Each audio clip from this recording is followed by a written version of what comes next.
শরীয়তপুরে বালুবাহী অবৈধ বাল্কহেডের ধাক্কায় কীর্তিনাশা নদীর ওপর নির্মাণাধীন একটি ফুটওভার বেইলি সেতু ভেঙে নির্মাণ শ্রমিক আহত হয়েছে।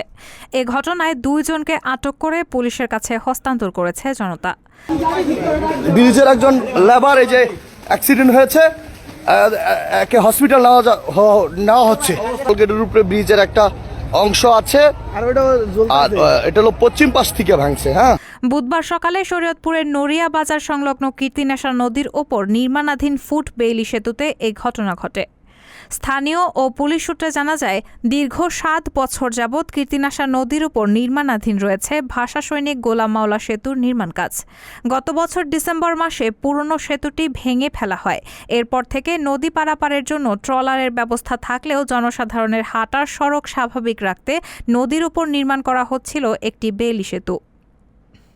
বুধবার সকাল 9টার দিকে একটি বালু ভর্তি বাল্কহেড ফুটবেইলি সেতুর নিচ দিয়ে যাওয়ার সময় সেতুর পিয়ারের সাথে ধাক্কা দেয়।